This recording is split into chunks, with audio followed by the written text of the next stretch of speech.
రాష్ట్రంలో మరో కుంభకోణం. నీకు తెలియకుండానే, నీ కుటుంబ సభ్యులకు తెలియకుండానే నీ పేరు మీద ఉన్న భూమిని మరొకరి పేరు మీదకి, నీ ఫోన్ కు ఓటీపీ రాకపోయినా, నీ బయోమెట్రిక్ లేకపోయినా ఉన్నట్టుగా నీ భూమి ఇంకొకరికి. అసలు ఏం జరుగుతుంది? ధరణి దస్త్రాలపై విచారణ, కదులుతున్న డొంక.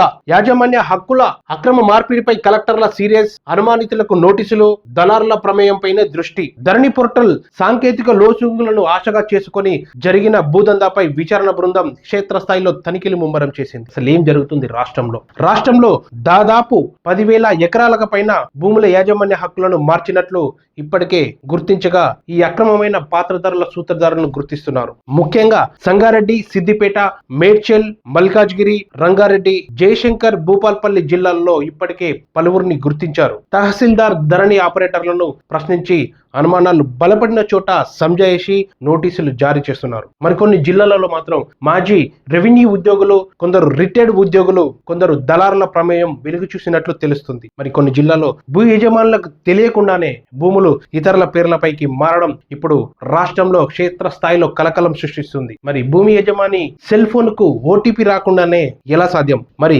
ధరణి పోర్టల్లో పట్టా భూముల యాజమాన్య హక్కులు మార్చాలంటే భూ యజమానికి సంబంధించిన కానీ ఆయన ఓటీపీ కానీ ఆయనకు తెలియకుండా చేయడం కుదరదు, అసలు జరగని పని. మరి యాజమాని Aadhaar card, biometric, phone number ఉంటేనే హక్కుల మార్పిడికి సాధ్యమవుతుంది. మరి యాజమాన్యం సెల్ ఫోన్ కు వచ్చే ఓటీపీ సంఖ్య నమోదు చేశాకే కంప్యూటర్ లో లావాదేవీల ప్రక్రియ ముందుకు కదులుతుంది. తన ఓటీపీ, బయోమెట్రిక్ లేకుండే అస్సలు జరగని పని. కానీ ఇక్కడ మస్కా కొట్టించి ఎకరాలు ఇతరుల పేర్లపైకి మార్చేశారు. నాగర్ కర్నూలు జిల్లా అచ్చంపేట మండలం హాజీపూర్ లో 1.18 ఎకరాల భూమిని యజమానికి తెలియకుండా వేరే వ్యక్తుల పేర్లపైకి మార్చారు. ఇది నిషేధిత 22ASN భూమిని రిజిస్ట్రేషన్, మ్యూటేషన్ చేయడం సాధ్యం కానే కాదు. పైగా యాజమానికి తెలియకుండా ఉన్న భూమిని 1.8 ఎకరాల భూమిని తనపై రిజిస్ట్రేషన్ చేయించారు. దీన్ని గుర్తించిన ప్రభుత్వం, కలెక్టర్లు తక్షణమే చర్యలు తీసుకొని వారి నిందితులపై కూడా చర్యలు తీసుకుంటున్నారు. మరి ముఖ్యంగా దళారులు భూదందాలు చేస్తూ రైతులను,